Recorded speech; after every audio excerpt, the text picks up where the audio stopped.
Tara guys, samahan niyo ako. Mag-travel tayo papuntang Halong Bay Cruise. Magmula dyan sa Pantalan guys, hanggang sa cruise na nirentahan namin. Bibiyahe ka pa ng motorboat, 45 minutes. Pero hindi ka naman maiinip kasi makikita mo sa dagat yung iba't ibang klaseng mga sasakyan, pang dagat, ayan. Iba't ibang klaseng cruise, may maliit, may malaki, may iba. Basta ang gaganda, promise. Makikita mo iba't ibang tanawin. Kaya masusulit mo talaga ang bakasyon. Actually, yung cruise na narkalahan namin, talagang napakaganda. Kahit medyo may kataasan ng price, sulit naman talaga. Diyan kasi may iba't iba. Mayroong maliit, may malaki, meron yung parang yate lang. Depende sa gusto mo. Pero syempre, magbabakasyon ka lang din naman. Doon ka na sa sulitin mo na. Once in a lifetime lang naman.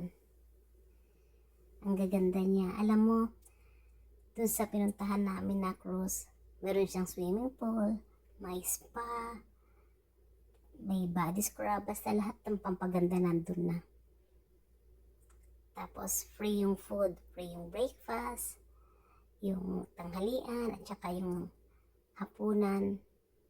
Ang hindi lang free yung mga extrang mga beverage, mga iba't iba. Mayroong mga nasa menu nila, mamimili ka doon, yun ang hindi free. Babayaran mo kagaya nung may alak, ganon. Hindi siya free. Tapos paggabi, mag-aaral kayo ng cooking, tuturo sa inyo kung paano yung Vietnamese food nila, kung paano iluto, kung paano gawin. Tapos sa umaga, ay sa gabi rin din, meron ding disco. Tapos meron ding videoke. Meron ding swimming pool. Kinabukasan naman, sasakay kayo ng motorboat. Pupunta kayo doon sa cave.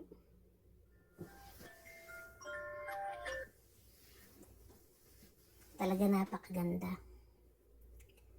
Pagdating ng 5:30 ng umaga, mararamdaman mo yung breeze. Habang naantay mo yung pagsikat ng araw. Ang sarap-sarap sa pakiramdam. Ayan, kagaya niyan isang yan. Hindi yan yung malaking ano, yung malaking cruise, hindi yan. Kasi pag malaki, maabot ng 4th floor. Which is may swimming pool sa taas. Super sulit talaga ang bakasyon guys. Ang ganda-ganda. Ang linis ng dagat. Ang babait ng crew. Tapos yung room sa cruise napakaganda rin. Feeling niya yamanin. Kaya talagang mag-i-enjoy kayo dito guys pag pumunta kayo. Isa ito sa maire-recommend kong lugar na sarap pasyalan. Sarap balik-balikan. Sa dagat pa lang, talagang sulit na. Pati sa iba't ibang tanawin. Naggagandahang bundok, kuweba, at meron pang mga ibon na nagliliparan. Sa susunod na video ko, nandun makikita nyo. Ngayon, ang video ko magmula lang doon sa Pantalan hanggang doon sa pagpasok pa lang namin sa cruise. Super ganda.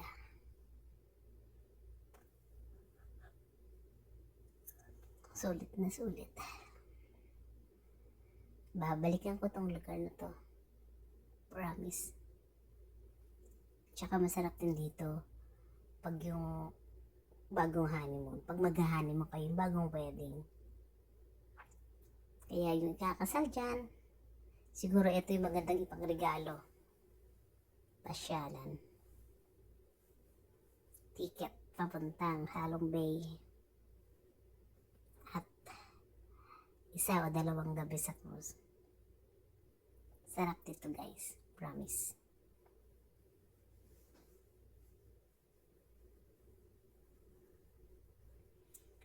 See you sa next video ko. Hope you enjoy guys. Thanks for watching.